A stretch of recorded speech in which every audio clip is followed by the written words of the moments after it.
إنما يخشى الله من عباده العلماء. بسم اللہ الرحمن الرحیم. السلام علیکم ورحمۃ اللہ وبرکاتہ. دوستو، امید ہے کہ آپ سب خیر و عافیت سے ہوگے. میرے عزیز ساتھیوں، آج آپ حضرات کی خدمت میں دو بڑے مشہور واقعے اور ان کی حقیقت پیش کر رہا ہوں. اس ویڈیو کو دھیان سے دیکھیں گے تو انشاءاللہ ساری باتیں سمجھ میں آ جائے گی. ان واقعوں کو بیان کرنے سے پہلے، بتانے سے پہلے، ان کی حقیقت بیان کرنے سے پہلے میں آپ حضرات کے سامنے ایک بات پیش کر دیتا ہوں.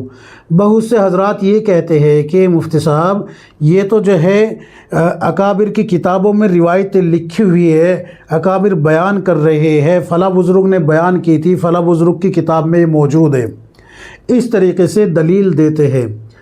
تو میں آپ حضرات کو صرف اتنا کہنا چاہوں گا کہ کسی بزرگ کی کتاب میں آ جانے سے یا کسی بزرگ کے بیان کر دینے سے روایت معتبر نہیں ہو جاتی.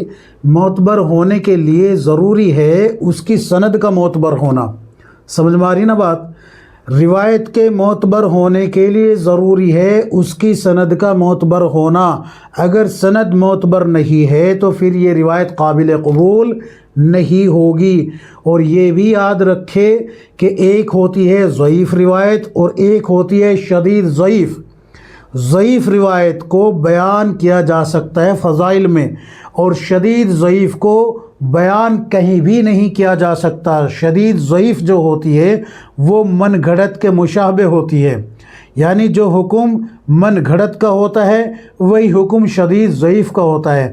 جبکہ ضعیف روایت کو آپ فضائل میں بیان کر سکتے ہیں، لیکن آپ کو معلوم ہونا چاہیے کہ یہ ضعیف ہے یا شدید ضعیف ہے. آپ کو اس کا علم ہونا چاہیے.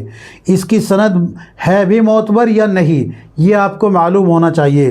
صرف کسی بزرگ کی کتاب میں آ جانے سے یا کسی بزرگ کے بیان کر دینے سے روایت معتبر نہیں ہو جاتی جب تک کہ اس کی سند معتبر نہ ہو.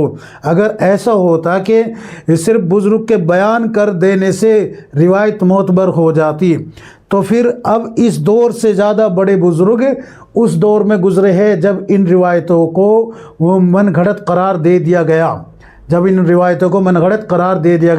ملا علی قاری رحمۃ اللہ علیہ نے پوری کتاب لکھی ہے موضوعات پہ. آپ اس کو کھول کے دیکھیں، آپ کو ساری باتیں سمجھ میں آ جائے گی. حضرت مولانا اشرف علی تھانوی رحمۃ اللہ علیہ نے مکمل ایک کتاب لکھی ہے موضوعات پہ. آپ اس کو پڑھ کے دیکھیں، آپ کو بات سمجھ میں آ جائے گی. حضرت مولانا رشید احمد گنگوہی رحمۃ اللہ علیہ نے مکمل ایک کتاب لکھی ہے موضوعات پہ. آپ اس کو پڑھ کے دیکھیں، آپ کو بات سمجھ میں آ جائے گی. حضرت مولانا یونس جون پوری رحمۃ اللہ علیہ نے مکمل ایک کتاب لکھی ہے موضوعات پہ. آپ اس کو پڑھ کے دیکھیں، آپ کو سمجھ آ جائے گی. غیر معتبر روایات کا فنی جائزہ 10 جلدوں میں کتاب ہے. آپ ان کتابوں کو پڑھ کے دیکھیں، 10 کی 10 جلد کو. آپ کو بات سمجھ میں آ جائے گی کہ کسی بزرگ کے بیان کر دینے بھر سے جو ہے روایت معتبر نہیں ہو جاتی، بلکہ معتبر ہونے کے لیے شرط ہے اس کی اسناد یعنی کہ سند کا معتبر ہونا. سمجھ میں آ گئی نا بات؟ یہ باتیں میں نے اس لیے شروع میں کہی ہے کہ بہت سے حضرات صرف یہی اشکال کرتے ہیں، یہی اعتراض کرتے ہیں کہ جی فلاں عالم بیان کر رہے تھے، فلاں بزرگ بیان کر رہے تھے، فلاں بزرگ کی کتاب میں لکھی ہے. تو کتاب میں لکھ دینے بھر سے یا کسی کے بیان کر دینے بھر سے وہ معتبر نہیں ہو جاتی جب تک کہ اس کی سند معتبر نہ ہو جائے. سمجھ میں آ گئی نا بات؟ اب ہم شروع کرتے ہیں آج کے دونوں واقعے اور ان کی حقیقت. پہلا واقعہ سنیں. ایک مرتبہ رسول اللہ صلی اللہ علیہ وسلم کے پاس ابو جہل آیا اور اس کی مٹھی میں، اس کے ہاتھ میں کنکریں تھی. تو ابو جہل آ کے کہنے لگا کہ اے ابن عبداللہ، اگر آپ یہ بتا دو کہ میری مٹھی میں کیا ہے تو میں آپ کو سچا مان لوں. رسول اللہ صلی اللہ علیہ وسلم نے فرمایا کہ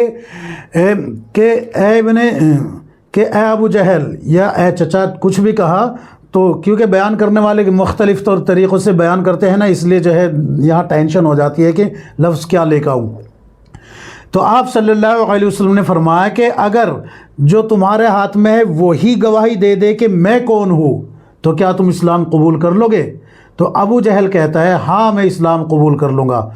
تو آپ صلی اللہ علیہ وسلم کے حکم سے جو ابو جہل کے ہاتھ میں کنکریہ ہے وہ گواہی دیتی ہے अशहदु अल्ला इलाहा इल्लल्लाह व अशहदु अन्ना मुहम्मदुर रसूलुल्लाह। इस तरीके से अबू जहल के हाथ में जो कंकरियाँ है वो बोल उठती है और अबू जहल उन कंकरियों को फेंक देता है और कहता है माज़ल्लाह, ये कहता है कि भतीजे तू तो जो है कंकरियों पर भी जादू करना जानता है, अलियाज़ुबिल्लाह।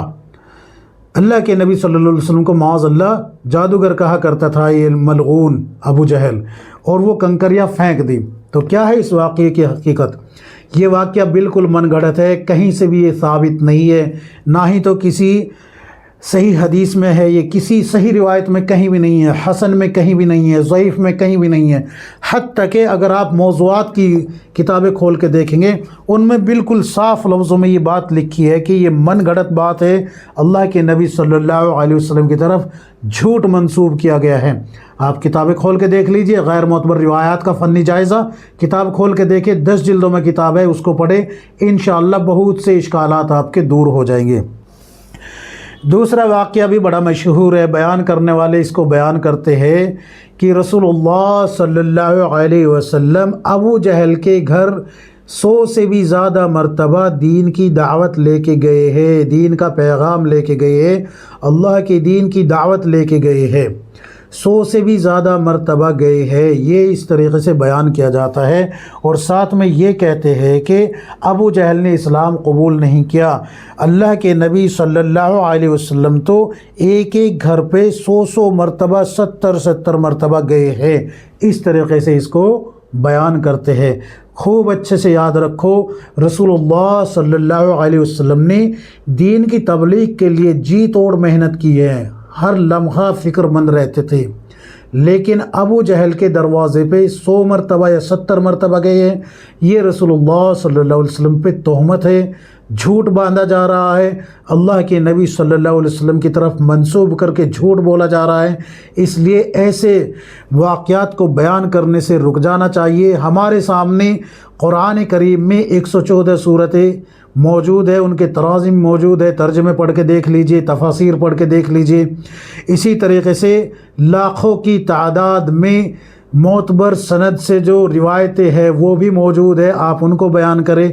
आवाम के लिए सबसे बेहतरीन जो किताब है आवाम के लिए कुरान के तर्जुमे के ताल्लुक़ से आसान तर्जुमा ले लीजिए हज़रत मुफ्ती तक़ी उस्मानी साहब का, और आवाम के लिए हयातुस सहाबा हज़रत मौलाना यूसुफ़ साहब रहमतुल्लाह अलैह कांदलवी जो है उनकी किताब ले लीजिए हयातुस सहाबा। ये भी मोतबर किताब है, आप इसको पढ़ें, इसमें जो वाक़यात है वो भी मुस्तनद है। इसी तरीके से हज़रत मुफ्ती तक़ी उस्मानी साहब ने जो कुरान का तर्जुमा लिखा है आसान तर्जुमा के नाम से, वो आवाम के हिसाब से लिखा है, आवाम उसको आसानी से समझ लेगी, और साथ साथ उसमें मुख्तसर तफसीर भी पेश की है ताकि लोगों को किसी बात का इश्काल न रहे, समझने में दिक्कत ना हो। तो आप वो किताबें पढ़ें। अगर आप फ़िक़ही मसाइल पढ़ना चाहते हैं तो बहिश्ती ज़ेवर ले लीजिए। इसी तरीके से आप जो है किताब ले लीजिए तालीमुल इस्लाम ले लीजिए। ये छोटी छोटी किताबें अगरचे आप समझ सकते हैं कि भाई ये बच्चों को पढ़ाने की है, बच्चों को पढ़ाने के साथ साथ इसमें अकाइद भी है, मसाइल भी है, फ़िक़ह भी है, सारी चीज़ें इनमें। आप जब इनको पढ़ेंगे तो आपको इंशाअल्लाह बहुत फ़ायदा होगा। तो मैं आप हज़रात से सिर्फ इतनी बात कहता हूँ कि जब आप किसी चीज़ को बयान कर रहे हैं तो आप उसकी तहक़ीक़ कर लिया करें। आप तहक़ीक़ कर लिया करें कि ये जो बयान किया जा रहा है, फ़लाँ आदमी ने जो बयान किया है, फ़लाँ आलिम ने बयान की है, फ़लाँ बुज़ुर्ग ने बयान की है, ये मोतबर है भी या नहीं। क्योंकि बहुत सी बातें ये जो आगे बढ़ रही है ना, ये सिर्फ इस बुनियाद पर बढ़ रही है कि हमने सुनी सुनाई बात को आगे बयान कर दिया। हालांकि रसूलुल्लाह सल्लल्लाहु अलैहि वसल्लम की हदीस मुबारक है, अल्लाह के नबी सल्लल्लाहु अलैहि वसल्लम ने फरमाया कि आदमी के झूठा होने के लिए इतनी ही बात काफ़ी है कि वो सुनी सुनाई बात को आगे बयान कर दे, बग़ैर तहक़ीक़ के बयान कर दे। अब तो ये झूठ फैलता ही जा रहा है ना, तो ये इस झूठ को रोकने के लिए कुछ ना कुछ तो इंतज़ाम करना होगा।